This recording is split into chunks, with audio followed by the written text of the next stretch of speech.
Bien, voy a hacer una pequeña presentación y vemos eso que te decía.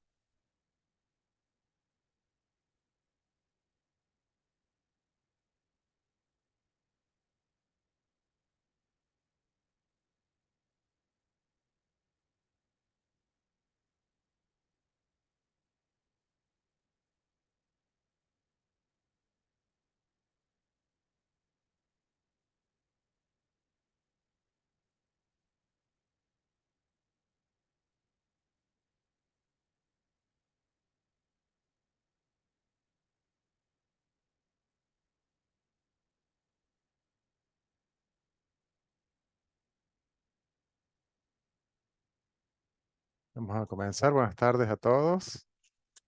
Esta es la clase número 8. En esta clase lo que agregamos es en el proyecto de administración de empleados en el cual venimos trabajando. Se agrega la consulta y la modificación.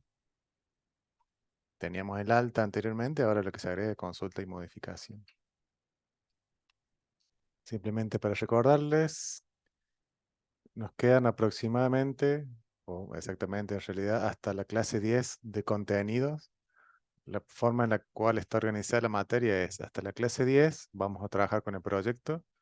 La clase 11 eh, vamos a, les voy a hacer un resumen de todo lo que hemos visto y resolver las dudas más recurrentes, en la clase 11. ¿M?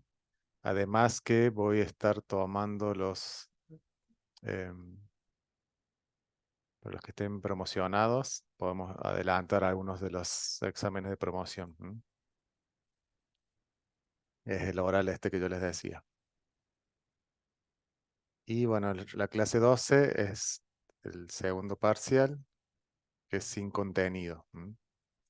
Justamente yo el parcial 2 lo podría llegar a subir antes para que los que estén en condición de promocionar vayan adelantando. Ya lo vamos a ver bien un poquito más en detalle en las clases 9 y 10. Pero digamos, sepan que vamos a avanzar con el proyecto hasta la clase 10. La clase 11 va a ser repaso o ver algún tema que haya quedado con dudas. Y la clase 12, bueno, no hay contenido, es simplemente parcial. Y también en el espacio de la clase 12, en el día de la clase 12, también se toma más exámenes de promoción. En la clase que viene, la 9, se ve la baja, es el delete, no es un delete, pero es la baja, digamos, de empleados. Esta es la 9. En la 10, los combos, cómo cargar el combo de departamento y algunas pequeñas mejoras en el front. Me estaban preguntando o tienen problemas o dudas con respecto al proyecto, a la base de datos. Lo que voy a hacer es descargar el proyecto y generarlo de nuevo para que lo vean y consulten las dudas. Esto mismo, yo les comentaba que está en la sección de videos al último. Dice cómo clonar el repositorio y también cómo crear la base de datos.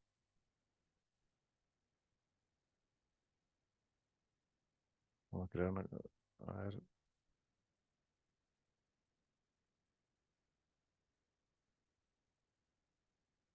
pónganse que ustedes quieren descargar la clase 8. Yo les recomiendo empiecen de una carpeta limpia, crear una carpeta. En Visual Studio ponen File, New, Project. Ustedes me van deteniendo porque esta parte es re importante. Si tienen las dudas, me avisan. Perdón, no es File New Project, sino es File Clone. Acá está, clonar el repositorio. Les pide una URL, ¿de dónde le sacan? Esa URL siempre va a ser la misma. Por eso es que yo ahora se los dejo en la pestaña de bienvenida.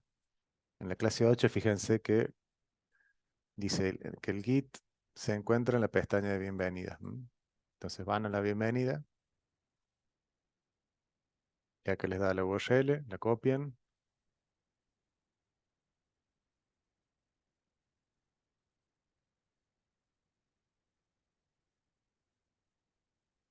la pegan en el repositorio. Eligen una carpeta cualquiera, la que ustedes quieran. Yo en este caso lo pongo en el disco de TMP. Clonar.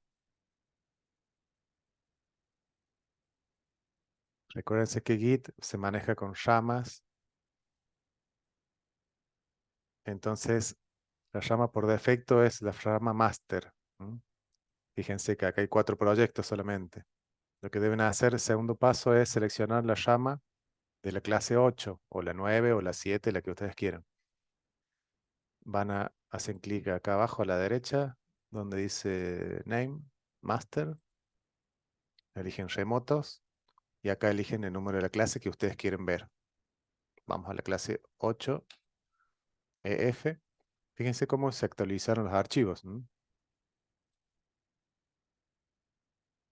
¿Esto qué significa? Que en esta carpeta en donde yo descargué el proyecto, cuando ustedes se cambian de llama, se van modificando los archivos. Fíjense cómo acá cambia. Eh, no cambió.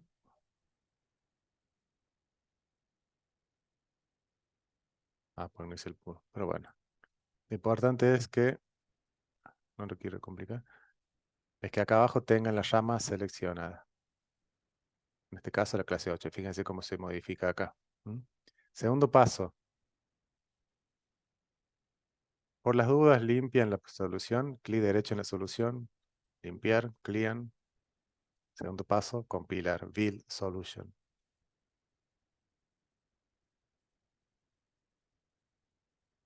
Me ha pasado que demora mucho a veces en compilar la primera vez. Si les sucede eso, cierran Visual Studio y lo abren de nuevo. Solamente la primera vez. Puede ser un bug o no sé. Igual, profe, algún que otro dolor de cabeza te da el Visual Studio. Yo estuve editando un formulario, o sea, haciéndolo de cero al proyecto, no, por ahí anda mal, tenés que cerrar o volver a editar de vuelta. Tenés que ir muy paso a paso para que no te tire un error grande y te tengas que volver a hacer todo. Ujú. Eh, lo que puede llegar a ocurrir es cuando vos trabajas con formulario de Windows, si copias código, por ejemplo, del PDF, si vos copias código del PDF hacia los formularios, por ejemplo, si vos acá haces referencia a un método que no fue creado, recuerden, por ejemplo, bueno, lo explico rápido para no irme del tema del repositorio, pero recuerden que si ustedes hacen doble clic en el botón buscar, se crea un método buscar. ¿Mm? Pero por detrás también se ha generado en el designer mucho código que no está visible. ¿Mm? Entonces, cuando quieran abrir el formulario les va a dar error, les va a decir que no existe el método. ¿Mm? Por eso en el diseñador la idea es que los métodos los generen haciendo doble clic. En este caso para los clics, le hacen doble clic para que se cree el método. En eso sí hay que tener cuidado. Visual Studio en sí anda, en mi opinión anda muy bien. Yo lo uso siempre y nunca he tenido problemas. Pero sí No, puede en mi caso ser, solamente el formulario más que nada por ahí te da claro, un poco de dolor de cabeza. sí, sí, los formularios sí se rompen y después es muy difícil volverlos atrás. Te digo que seguramente te está pasando eso. Estás copiando código y se generó por detrás algo que o no creaste en realidad Por código que se ejemplo, debe yo haber estaba, creado acá. claro, estaba renombrando los botones y También. poniéndole el name y el texto y Sí. no me los tomaba, tuve que reiniciarlo. Detalles tampoco era Sí, por la ejemplo, gran cosa. si vos tenés un método que hace, por ejemplo, este método, y vos venís y cambias el nombre del botón, cuando quieras, si vos le haces doble clic, se te va a crear otro método, porque el nombre este no existe más. Y ahí se te empieza a hacer Claro, lío. va a quedar ese Sí, colgado ahí sin hacer nada. sí. Por eso lo que yo recomiendo es hacer métodos que no haya código dentro del clic. sino que llames a un método. Porque si se te rompe, vos lo borras y después llamas al método y listo, para no perder código. Volvamos entonces al repositorio. Yo lo descargué, lo cloné, ¿m? Compilé. Si les demora o reniegan, lo cierran, lo abren de nuevo. Bueno, ya está compilado. Eso es importante que compile sin errores. ¿M? Si van, recuerden siempre las dependencias que ya vienen incluidas desde el Git. Cuando lo bajan, ya están todas incluidas. ¿M? Pero si ustedes le hacen desde cero, deben agregarlas. Cada proyecto tiene sus dependencias. Dependencias a proyectos de la misma solución. Por ejemplo, en este caso, datos hace referencia a empleados, entidades, ¿m? Que es otro proyecto de mi solución. Pero por otro lado tenemos los paquetes, que estos paquetes son las librerías de terceros, o sea que no crearon ustedes, que se descargan con el administrador de paquetes NuGet. ¿M? En los PDF yo les dejo yo les puse las referencias que debe tener cada proyecto.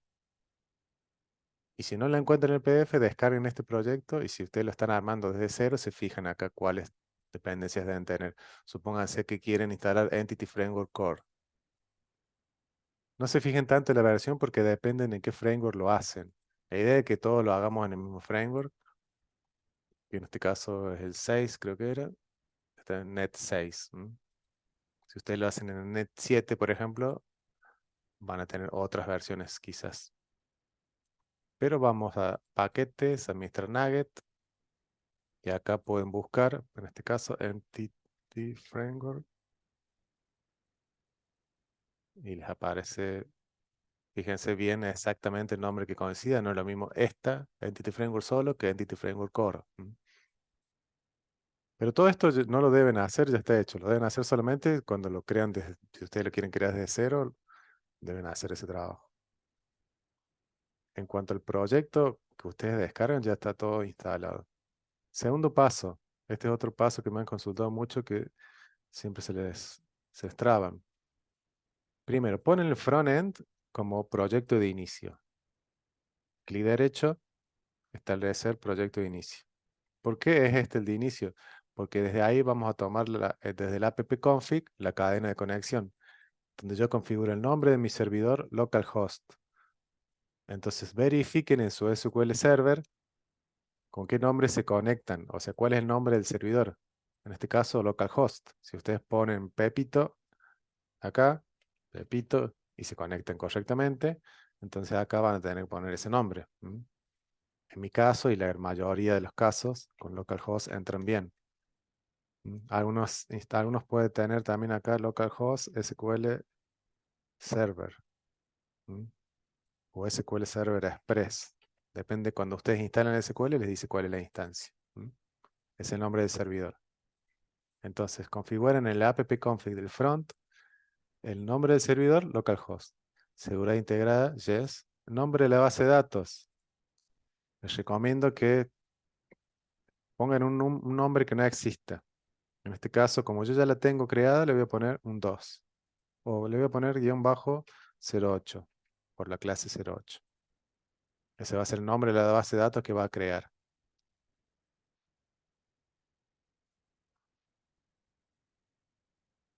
El paso siguiente. Necesito abrir desde abajo, acá en las ventanitas, consola del administrador de paquetes. Si no la ven, hacen clic en ver y le buscan. Por aquí debe estar, consola, a ver, otras ventanas, consola del administrador de paquetes. Acá está. Repito, todo esto está explicado en el video que está en la pestaña de videos. Por si me falta algo ahora, lo ven desde ahí. Bueno, entonces tenemos nuestro proyecto, pero lo que falta es la base de datos. ¿Cómo creo la base de datos? Con el comando update database. Creo que era este. Si yo hago esto va a dar error. Este es el error que todos me estaban consultando. Me dice, el DB context no se encontró en administración de empleado datos. Y sí, porque mi DB context, recuerden que ese contexto de la base de datos es donde yo configuro las clases que se van a crear como tablas. Eso va en el DB context. Es una clase que creamos. Yo acá especifico, quiero que se cree una tabla empleado y una tabla departamento. ¿Mm? ¿Con qué formato? Y si vamos a las clases empleados, fíjense, empleado ID, DNI, nombre, tienen máximo de 100, dirección máximo de 500 y establecen las configuraciones. Habíamos visto que si podemos establecer un campo no mapeado, o sea, que no cree este campo en la tabla, ¿Mm? Entonces, en el mensaje dice el contexto no se controla administrador de datos, administrador de empleado de datos, es verdad. Entonces, tienen que seleccionar en este combo donde dice proyecto determinado el de Entity Framework, donde está el contexto. ¿Mm? Si lo ejecuto de nuevo, fíjense, si no da errores es porque en teoría se creó la base de datos. Vamos a SQL, refresco, Por las dudas, profe, ahí en mi está. caso, Sí, a mí no me aparecía justamente la otra listita ahí y me aparecía en la misma consola, pero a la derecha, en las dos flechitas, bueno, acá en este caso a usted no le aparecen. Abajo de la X que cierra, ¿ya? a la derecha, abajo, abajo, abajo, ahí mismo en la consola, Acá, abajo, sí. eso, ahí abajo me aparecen dos flechitas y ahí Ajá. sí me aparece para elegir el Ah, proyecto. esto. Está bien, depende quizá Claro. del tamaño del monitor, si vos venís. Ah, bueno, que yo tengo una notebook, por eso se me ajusta Ah, seguramente por eso. claro, sí. Digo por las dudas para algún compañero que no le aparezca. Sí, sí, de verdad, está bien. Sí. Importante es dos cosas a recordar. El proyecto de inicio debe ser el front. Y el proyecto predeterminado, donde voy a buscar el contexto, es el Entity Framework, el EF. Con esas dos cosas ya pueden hacer el update database. Y si voy a ver la base, fíjense que ya están las tablas. No, no hice nada. Es más, tienen datos. Ahora vamos a ver cómo mágicamente se hizo todo eso. ¿Cómo se creó todo eso? ¿De dónde salió? Eso lo expliqué en la clase 6, cómo crear estos archivos. Recuerden que hay un comando que se llama, además lo voy a borrar. Si yo borro la carpeta migration, de ahí donde sale, ay, qué lástima, bueno, a ver si lo puedo volver atrás para ver lo que había. Lo voy a volver atrás. Recuerden que desde Git también es muy fácil volver atrás cuando hacen algo mal. Vienen a las pestañas, cambios de Git, clic derecho, deshacer cambios y vuelve todo como estaba. Ahí está de nuevo la carpeta migration. Entonces, el comando update database lo que hace es buscar dentro del proyecto que yo seleccioné acá, que es administrador de empleados EF, dentro de la carpeta migrations, y empieza a ejecutar estos archivos en el orden en el cual están generados. En este caso, primero hace el init. ¿Y qué hace el init? Si ustedes lo revisan, fíjense que son comandos para crear una tabla en departamento y una tabla empleado. Después hicimos un cambio que en la tabla de empleado modificamos ciertos datos o la configuración de los campos del empleado. Ahora podemos repasar de nuevo eso. Si yo veo la tabla de empleado, yo al principio esto no estaba. Entonces yo creé la tabla y después les dije, bueno, vamos a ver, para que no se cree como varchar max en la base de datos, le agrego este decorado, esta anotación. Y entonces cada cambio que ustedes hacen en las entidades necesitan reflejarlos en la base de datos. Entonces para hacer eso deben crear otro archivo nuevo de estos, se hacen automáticamente, ya lo vamos a ver cómo. Deben crear otro archivo que refleje esos cambios. En este caso, este nuevo archivo, fíjense que en la tabla de empleado hace un alter column y cambia el old type, o sea, era un varchar max, y lo pasa a un varchar de 100. También veo que se modificó la tabla de empleado, el campo dirección pasó a ser un varchar de 500 y era un varchar max. Y así uno a uno em, se van ejecutando los archivos. Si ustedes se fijan en el último archivo que hay, no este que dice model snapshot, porque esto es algo interno ya de Entity Framework, pero el último lo agregué yo a mano, que lo que hago es los insert. Con estas consultas ustedes pueden mandar instrucciones a SQL. Es un insert a la tabla empleado. Fíjense, inserto la tabla empleado, Emiliano Martínez, la calle, el DNI, número. Y otro empleado, Lionel Messi, la calle. Esos son los datos, digamos, eso es de dónde salieron estos datos, de los empleados, cómo aparecieron ahí. Y cuando yo hice el comando update database, ejecutó todos estos archivos, creando las tablas, y el último archivo que se ejecutó es este, donde hace los insert. ¿Mm?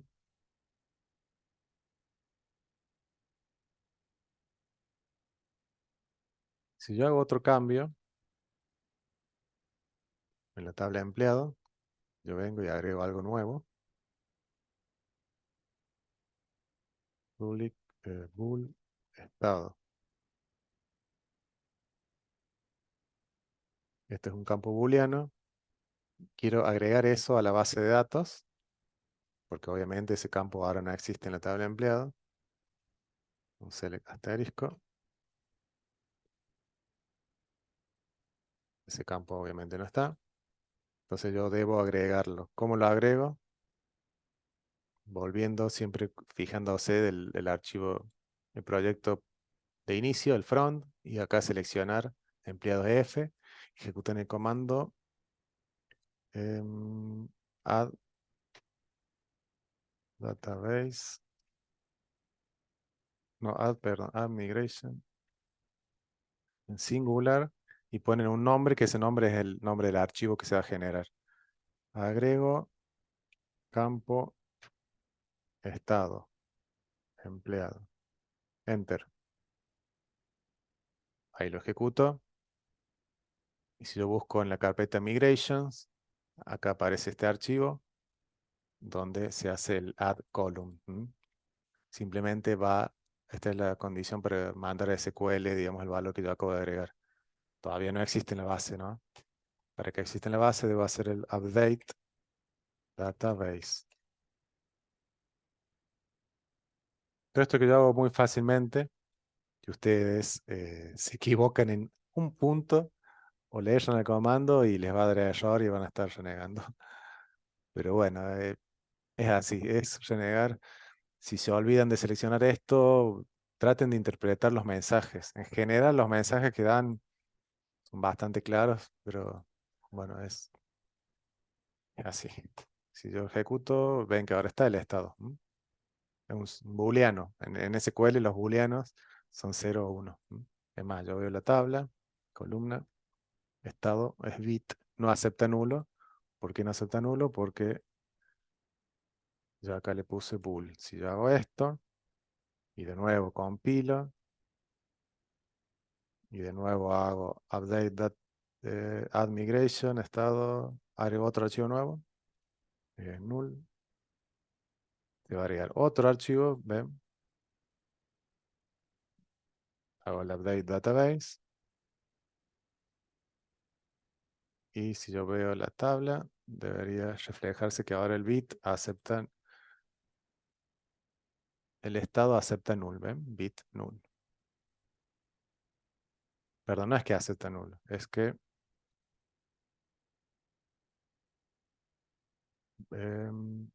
sí, está bien, acepta null.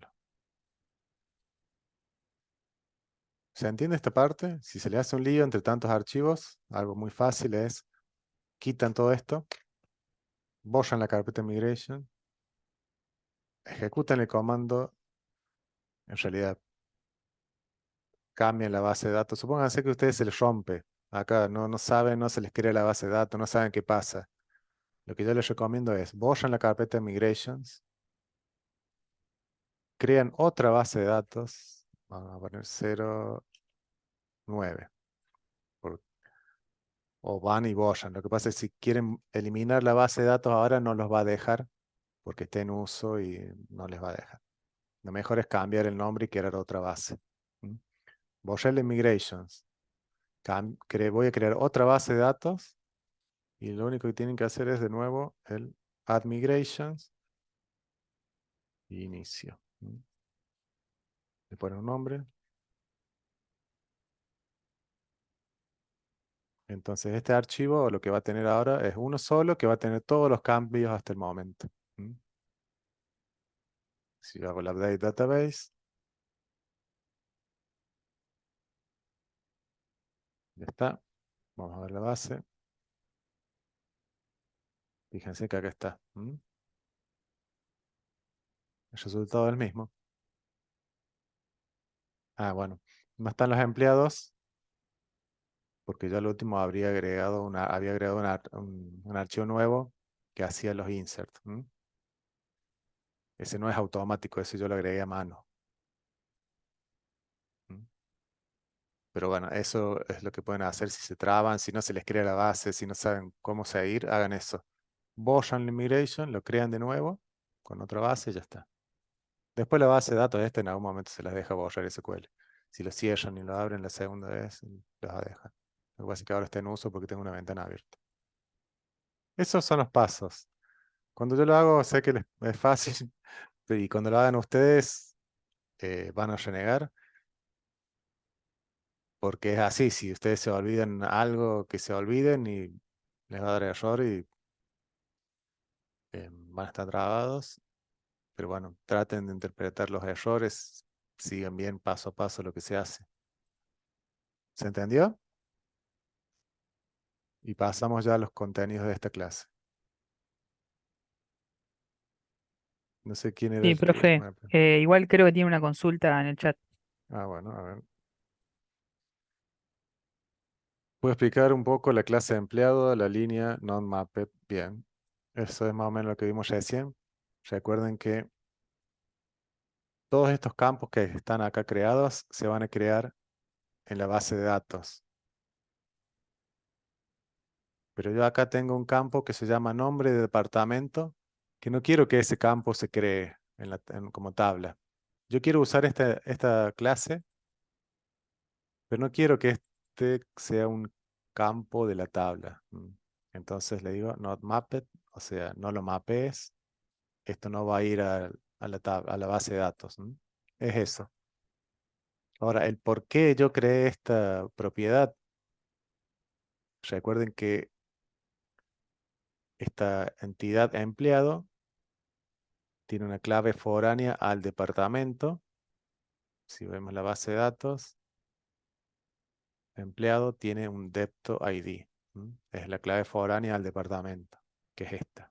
¿Mm? Es más, debo agregar la anotación foreign key y al departamento. Este departamento es este campo, que es de la clase departamento. O sea, cuando yo traiga los datos de los empleados, este es el get del empleado. Cuando yo por acá haga con una instrucción linkQ, cuando yo haga contexto, punto empleado, punto, como estaba acá, empleado, contexto, punto empleado, punto, por ejemplo, where o toList para que me traiga todo. Esto es linkQ, que es lo que habíamos visto antes. Me va a traer un objeto de empleado y en cada objeto de empleado va a traer los departamentos que tiene ese empleado, a través de la clave foránea. O sea, me va a traer empleado 1 y adentro va a traer un departamento. A ver, em, me voy a ir al otro proyecto que ya tengo los datos porque este se me ha creado sin datos. Ah, no, lo voy a apuntar a la base anterior. A ver si carga bien.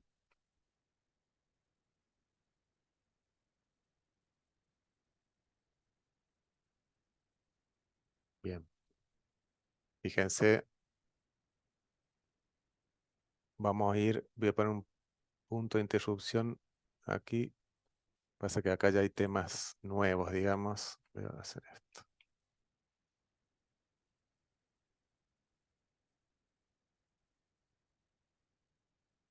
Cuando yo voy a buscar, voy a tener que detenerlo y iniciarlo de nuevo.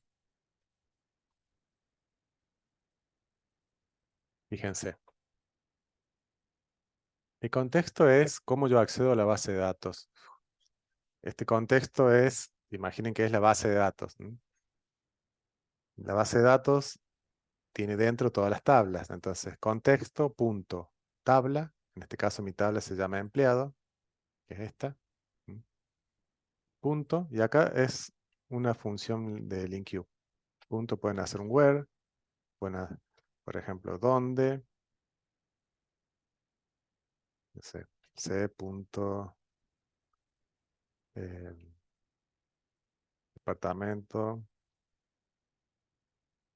De no ser vacío el departamento. A ver dónde el departamento. Quiero ver los datos.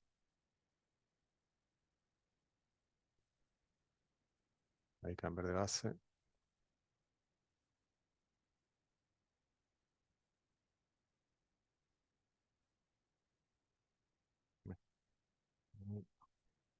Ah,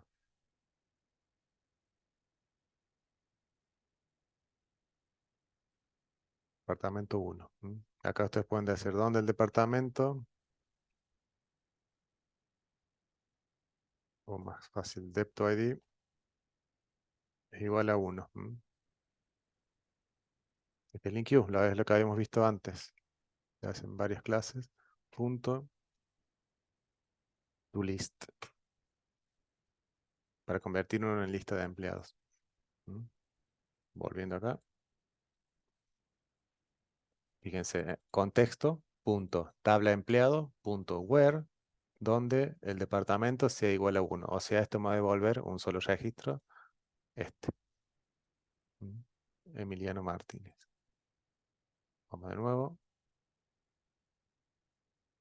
Fíjense que si yo veo la variable que se ha creado una lista que tiene una sola entidad, hasta Emiliano Martínez. Lo interesante de acá es observar el campo departamento. Este campo departamento, que es este, que no es una entera, no es una string, sino que es un campo de la clase departamento. En vez de ser una entera o string, es una clase compleja, un tipo de dato complejo, un departamento. Ahora me viene null. Esto también lo vimos en la clase pasada. Fíjense, null. Ahora, si yo quiero que venga ese departamento, tengo que hacer include. Creo que era así. Con esa instrucción yo le digo, quiero que traigas al empleado y que traigas todas las claves foráneas a la tabla departamento.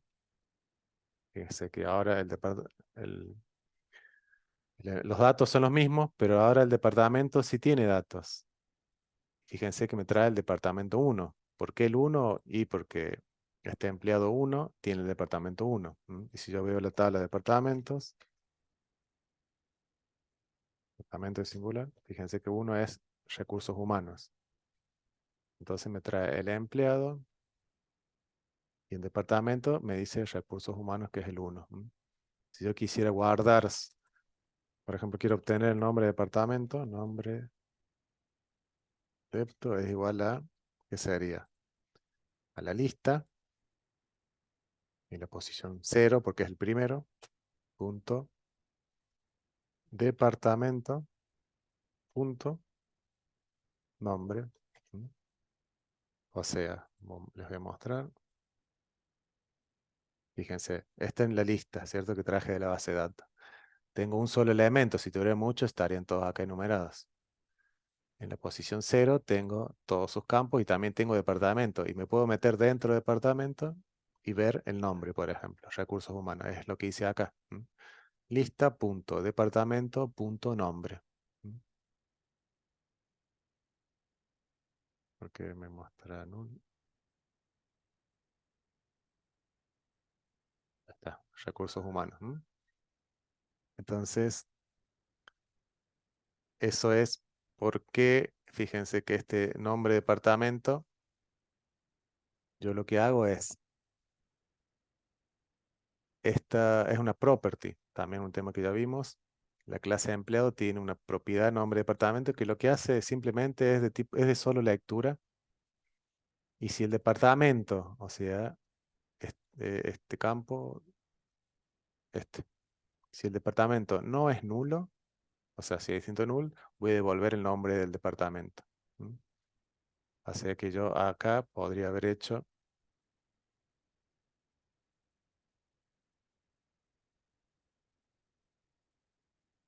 y lo vamos a comprobar. Yo les voy a, también les dije por qué hice esto, lo dije en la clase pasada y les voy a decir ahora de nuevo por qué era que hacía ese truco. Fíjense, yo al departamento puedo acceder a través del empleado y del departamento o a través de la property. ¿Mm? Cuando yo estoy haciendo punto nombre de departamento, estoy accediendo a través de esta propiedad. Además, voy a poner F11. Ay, no entro. Pero bueno, accedí a través de la property. El resultado es el mismo. ¿Pero por qué hice todo eso? Simplemente porque la grilla, en clase no hemos visto cómo funcionan las grillas y cómo se crea el binding source. Si a ustedes se les hace difícil, lo vemos en alguna clase. Lo que pasa es que se pierde tiempo para ver los temas de la misma clase. Igualmente, los temas son más o menos siempre los mismos. Ahora es crear métodos nuevos y nada más.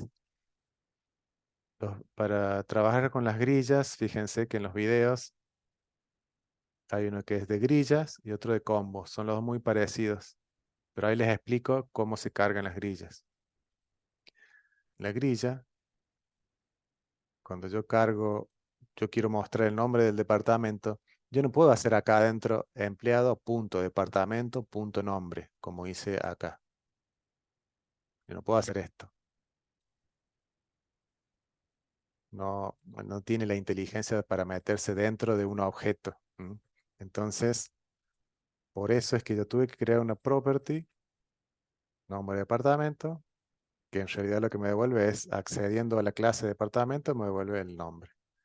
Entonces, si en la grilla puedo mostrar el nombre del departamento como una propiedad del empleado, una propiedad, digamos, simple, no compleja. Bueno, ese es el por qué. Primero, el not mapped es todo esto yo lo hice como un recurso para poder mostrar en la grilla. Pero no quiero que sea un campo en la tabla de la base de datos, por eso le pongo not mapped. ¿Mm? Bueno, y el por qué hice esto es lo que expliqué recién. Bien, ahora lo entendió Marco, excelente. ¿Alguna duda más?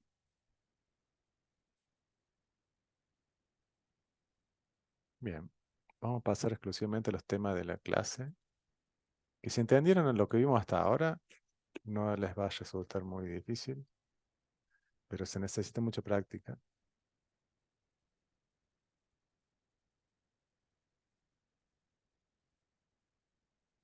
Bueno, voy a ejecutar.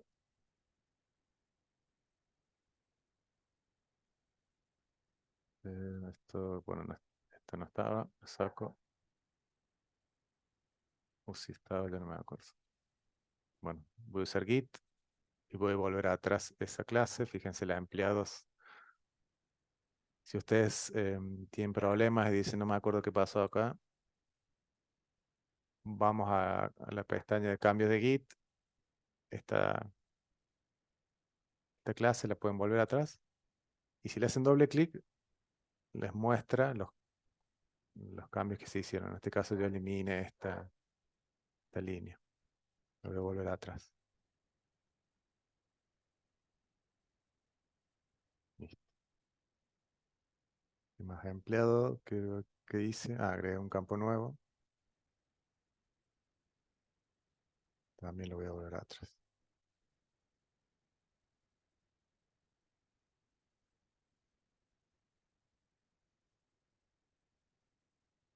Entonces ejecuto, busco.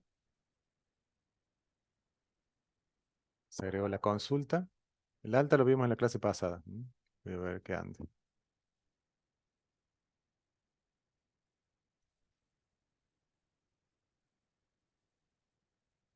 Fíjense, el alta está funcionando. El departamento todavía no lo vimos, porque no están dando el combo. Este. Ese lo dejamos para la última clase. Se agregó la consulta. Yo me paro en cualquier empleado, hago consultar. Y es el mismo formulario, nada más que está en solo lectura y enable false. No puedo guardar, no puedo hacer nada, es solo visualizar. O puedo modificar, también en el mismo formulario, que cargo los datos y podría modificar algo. A ver, fíjense cómo se modificó. Vamos a ver cómo se hizo eso.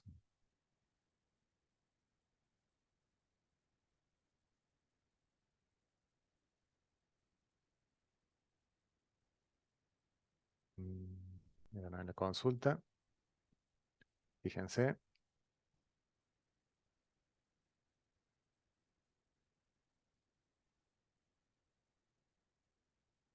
declaro un formulario, una variable de la clase formulario de edición, que es el que habíamos usado para el insert, que es este.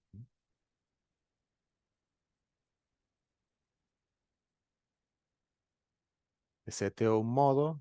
Esto es una enumeración. Recuerden que tenemos la enumeración era para configurar si es consulta, alta o modificación. Entonces le seteo esa enumeración al formulario de edición. Volvamos al formulario de edición. Fíjense, es una propiedad pública, por eso puedo accederla. En este caso la seteo como consulta. Obtengo el empleado seleccionado de la grilla.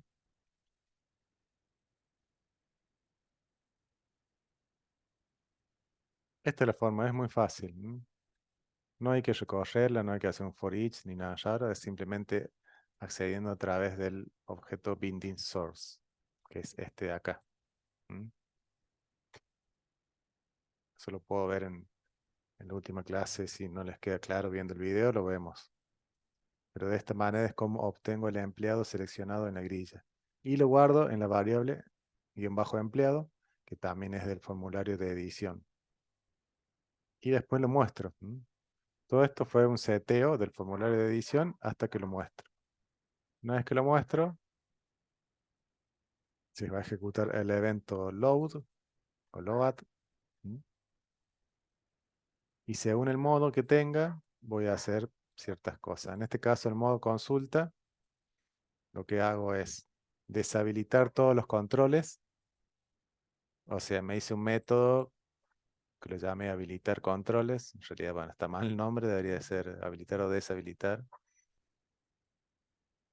Con una variable booleana, que lo que hace es a cada control, cada txt salario, txt dirección, DNI, que es cada uno de estos controles, lo voy a, en la propiedad enable, lo habilito o lo deshabilito según lo pase, el parámetro que le pase.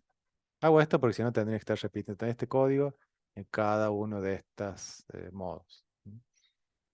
Porque para el alta y para la modificación yo necesito que esos campos estén habilitados para poder editarlos. Pero como estoy en modo consulta, debe estar todo deshabilitado.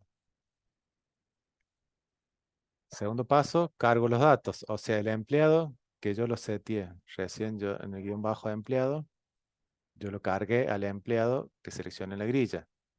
O sea, en esta línea obtuve el empleado de la grilla y se lo asigno a través de una propiedad, se lo asigno al empleado al formulario de edición.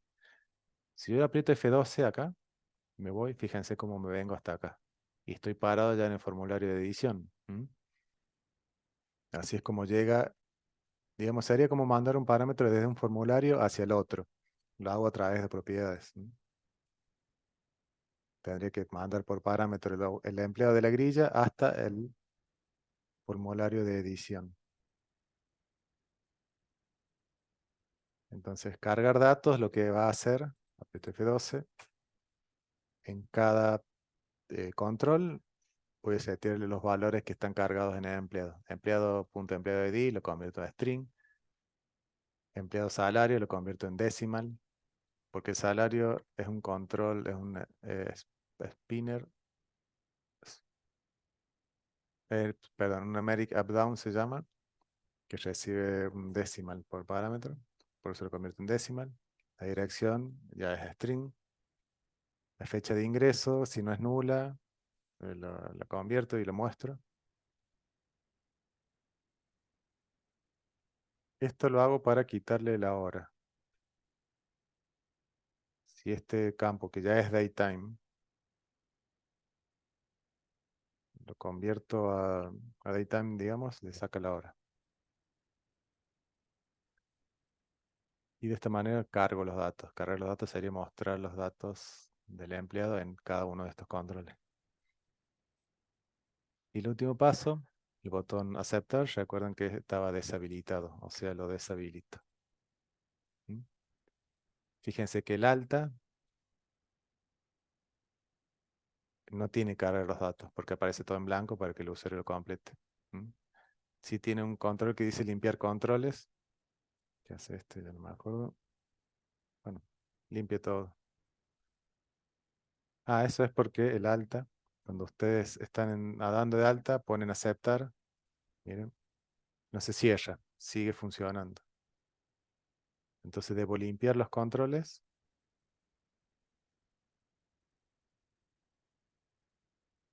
Si yo doy de alta, pongo aceptar y guardo. Se genera, fíjense que ya los datos están cargados ahí. Cuando yo aprieto aceptar, se limpia todo. Pero sigue abierto, por eso es que debo limpiarlos. En las consultas, fíjense que no hace falta limpiar nada, porque se cierra. Y en la modificación, también se cierra.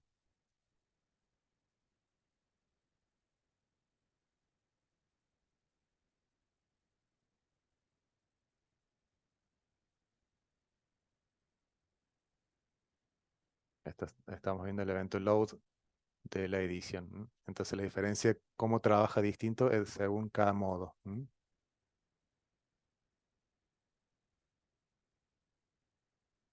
Eso es en cuanto a la visualización, porque no es nada más. O sea, cuando es consulta, deshabilito los controles, cargo los datos y deshabilito el aceptar. Ya está todo mostrado. La modificación, habilito, cargo los datos y al botón aceptar lo dejo como estaba, o sea, lo dejo habilitado. Entonces, cuando apriete aceptar, ahí sí debería guardar los datos. Estamos hablando de la modificación. Todo esto ya viene desde el alta. Todo esto se hacía en el alta. Fíjense que hay una diferencia. Cuando es alta, llamo al insert, un método que yo creé. Y si es modificación, se llama un update. Yo lo llamé update, pero podría tener otro nombre. No tiene nada que ver con el update que se hace en SQL. Vamos a debuguear este punto. Lo podemos hacerlo desde acá. Vimos la consulta, vamos a ver la modificación.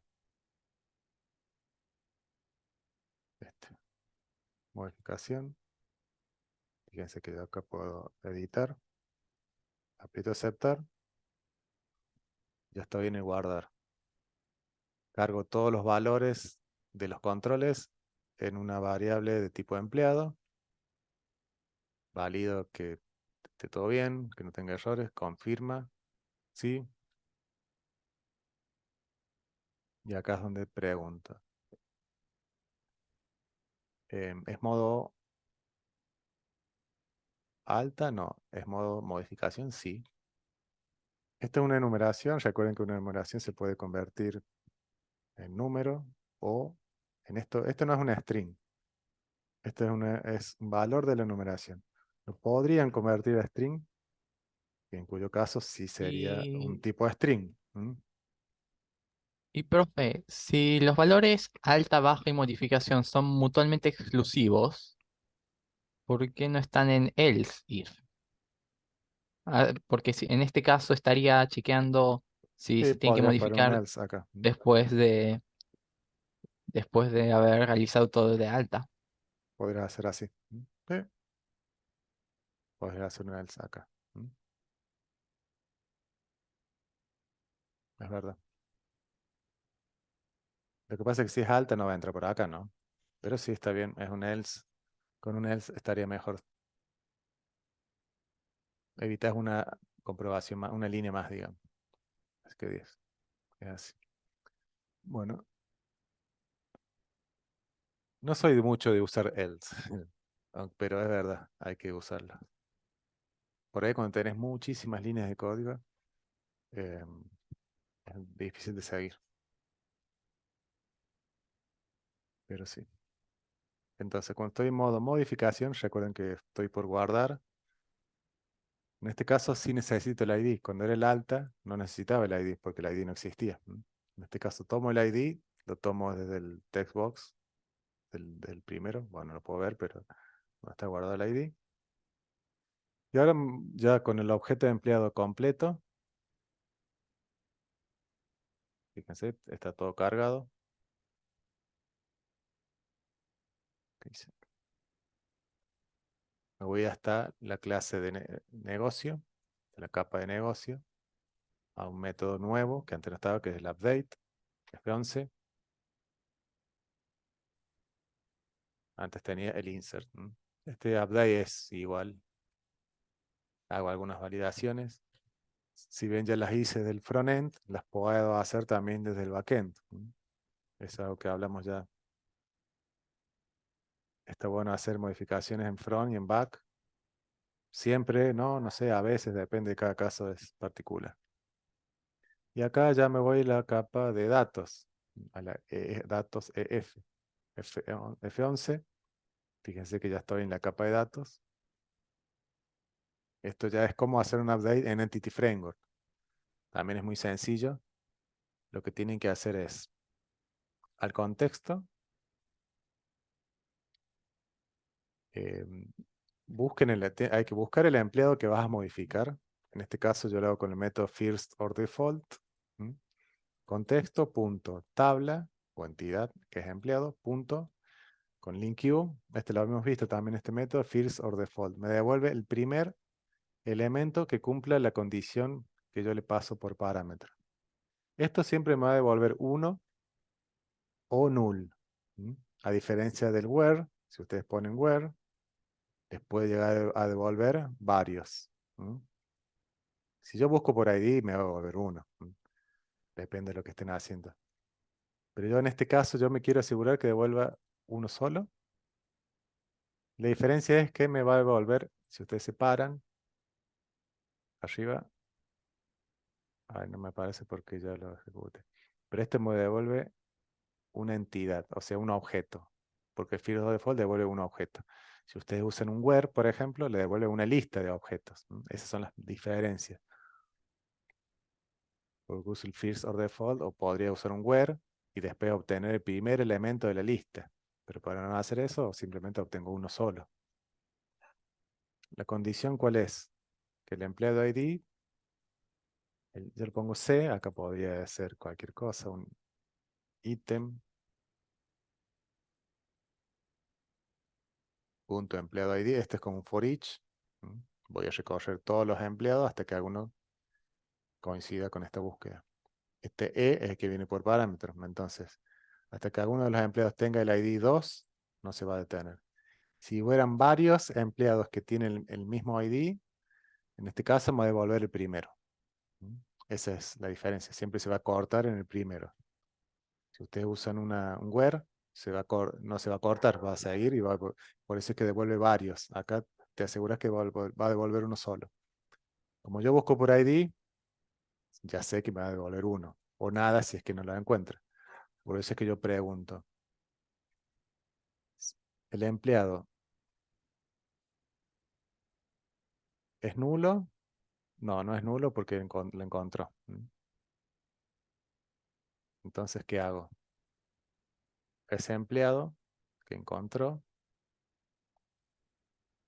en la base de datos, le actualizo sus valores. Recuerden que este es el update. O sea, yo quiero pisar los campos que están en la base de datos con los que vienen por parámetro.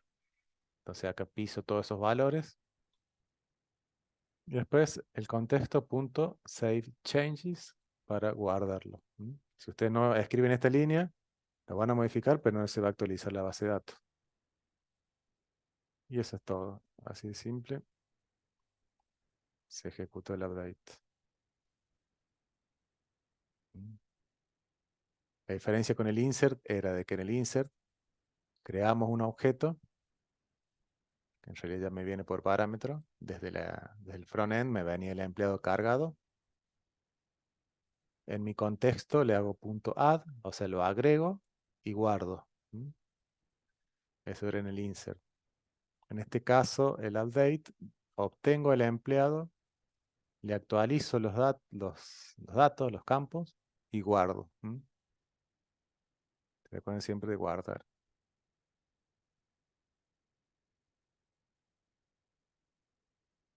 Bueno, estos últimos minutos quiero mostrarles algo acá donde se van a querer morir cuando vean estas líneas de código, pero lo van a tener que repasar despacio y lo van a entender.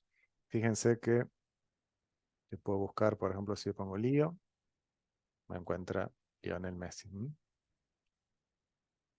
O sea, busca por texto. También podría poner por DNI. Fíjense, todo lo que tienen 333, voy a modificar este o esto.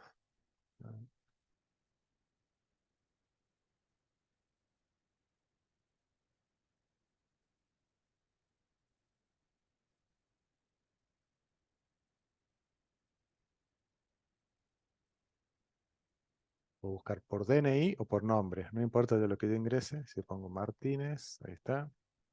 Pongo un 4. Voy a encontrar todo lo que tiene en DNI 4. Un 4 en el DNI. O sea, busco por nombre o por DNI.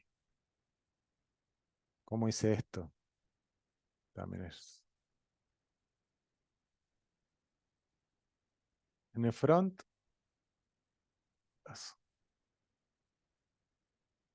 en el botón buscar,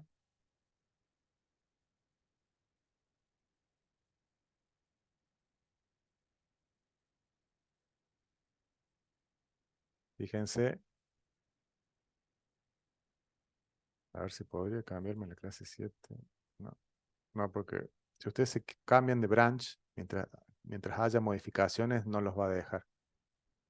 O si lo hacen, les va a hacer un lío y les va a mergear los datos. Quería mostrarles cómo estaba antes. Pero antes, en realidad, estaba así. En la clase 7,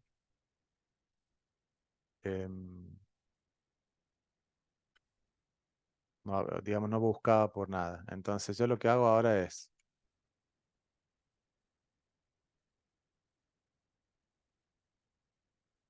cuando busco, lo vamos a debaguear,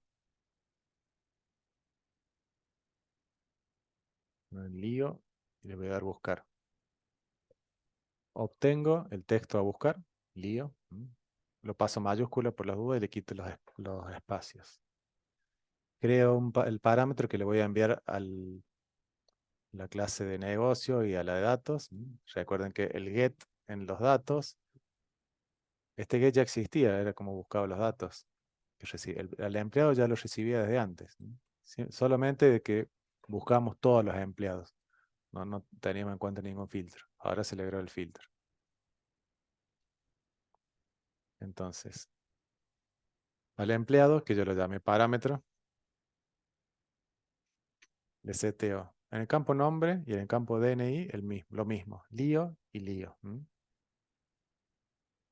En los dos, porque yo quiero buscar por nombre o por DNI. Y vamos al get de negocio. Estamos en la clase de negocio. No hago nada, simplemente voy hasta la de datos. Bueno, y acá es donde hacemos la búsqueda. Inicializo mi contexto.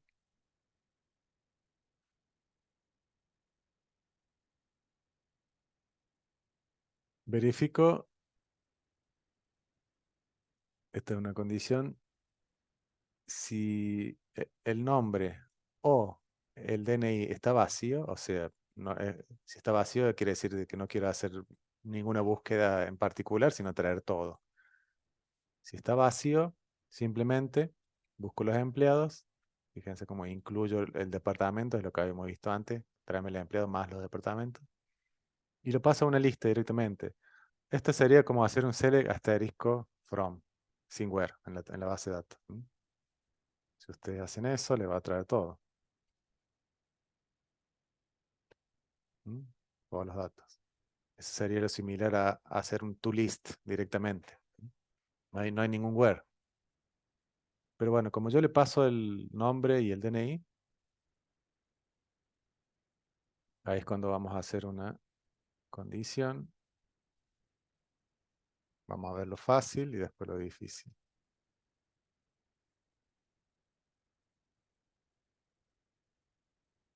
Fíjense que esta consulta es bastante simple. Fíjense que lo que hago es contexto, punto, tabla, empleado, incluirme los departamentos y hago un where, donde el nombre contenga el punto nombre, o sea, es el parámetro, o, este es el O en C#, ¿recuerdan?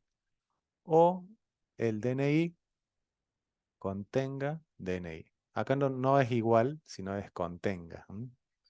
Porque no busco por búsqueda exacta, sino por aproximación. El contains es como el like en SQL. Y lo paso a lista. Entonces así es como busco por nombre o por DNI. Por cualquiera de las dos.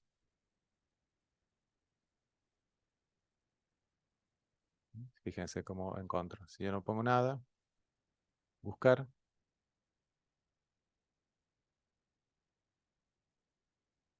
Vamos a poner un punto acá directamente. Le voy a dar F5. Fíjense que estamos ya en la capa de datos.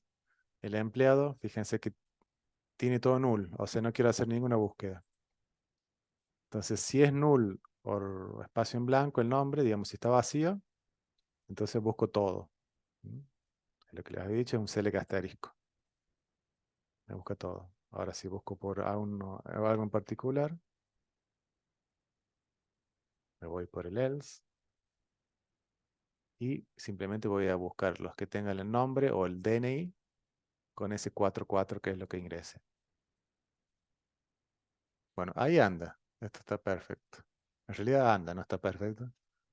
Porque fíjense que tira varios warnings. Estos warnings me están diciendo de que esto puede llegar a fallar. En este caso, cuando yo hago i.nombre, me está diciendo posiblemente null. Desreferencia de referencia posiblemente null. Lo que significa es que si el nombre del empleado viene null, esto va a tirar excepción. Porque no podés aplicar la función contains a un campo que sea null. ¿Por qué es null? ¿O por qué podría llegar a ser null? Porque tiene acá, tiene el signo de pregunta. Entonces yo le estoy diciendo, este nombre puede ser null. No significa que en la base de datos, voy a decir, bueno, en la base de datos está todo cargado, no hay ninguno null. Y bueno, pero si vos permitís null, tenés que pensar de que puede llegar a haber un null.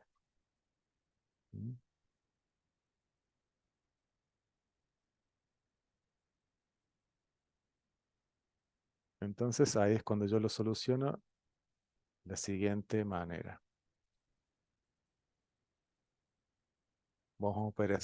Utilizo un operador ternario, que seguramente, no sé si lo conocen de otros lenguajes, pero es como hacer un if-else en una sola línea. Porque acá yo no podría meter un if. Se puede, pero se puede hacer if acá, pero de otra manera. Entonces lo que yo hago es, lo que yo quiero preguntar es, si el nombre es distinto de null, entonces sí, fíjate si contiene este nombre. Pero si es null, no quiero hacerla esta línea. Entonces yo lo que hago es, vamos a poner entre paréntesis, si i.nombre es distinto de null, entonces ¿qué hago? Signo de pregunta es para el operador ternario, porque tiene esa forma, condiciona, digamos, variable o condición, después va por el true y el tercer término sería por el false. ¿Mm? Condición por el true o por el false, ¿qué quieres hacer? Entonces, por el true, si es distinto de null, quiero hacer esto, ¿no? Realmente preguntar qué nombre contiene eso. Y si no, con 2 puntos. Y si no es null, o sea, si es null en realidad, si no se cumple esta condición es porque es null. Y si es null, voy a poner un true. ¿Por qué? Porque no la quiero ejecutar a esta condición. O sea, si el nombre es nulo, devuélvemelo, no importa. Podrías poner, si vos pones false, no lo va a devolver. Esto es medio confuso. ¿Mm? Y lo mismo criterio voy a aplicar para esta parte, para el DNI.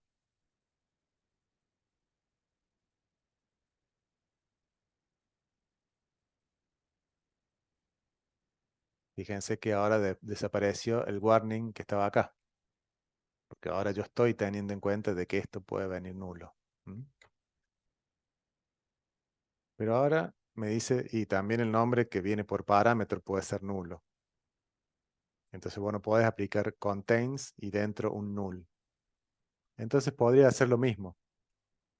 Podría preguntar acá por un operador ternario, pero lo vamos a hacer más fácil. Acá vamos a usar algo que se llama operador de fusión de null. ¿Mm? Pero tienen ganas de googlearlo. Creo que ese es el nombre técnico, operador de fusión nula. ¿Mm? ¿Esto qué significa? Es mucho más fácil. Con 2 signos de interrogación y especifican qué valor quieren que devuelva cuando esto es null. O sea, si e.nombre es null, entonces voy a poner un vacío, un string vacío. ¿Mm? Y el contains en ese caso no va a fallar porque le estaré devolviendo un vacío. ¿Mm? Y si no es null, y bueno, entonces sí, en ese caso sí va a devolver el nombre. Lo mismo para el DNI. Si el DNI es null, voy a escribir un vacío. Pero si no es null, devuelvo el DNI. Y ahí no tengo más warnings. La complicamos solamente para quitar los warnings. Pero no es solamente por eso, no es porque sea molesto el warning, ahí la línea verde, sino es porque realmente si permite null es porque puede llegar a venir un null y te va a fallar la aplicación y va a tirar una excepción. ¿Mm? Entonces la forma fácil es con los warnings, no estaría mal, pero está mejor de esta manera. ¿Mm? Acá en el código está la descripción y en el PDF hay una pequeña explicación. ¿Mm? Se usa mucho esto. eh, ambos. ¿No? El de fusión es más,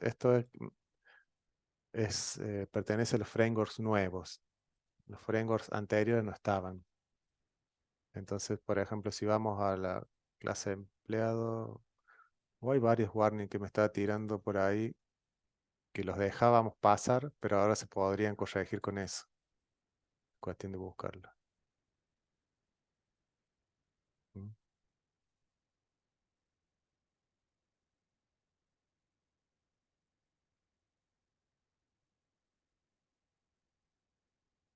A ver si lo piden. Ah, no, porque está en...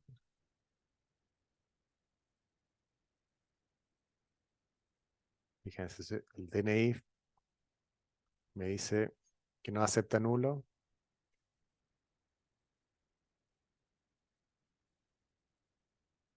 Entonces el get o el set puede llegar a fallar. En este caso, voy a corregir con la siguiente forma. Esa es otra cosa. Vamos a dejar como estaba para no confundirlo. Pero bueno, eso se usa mucho.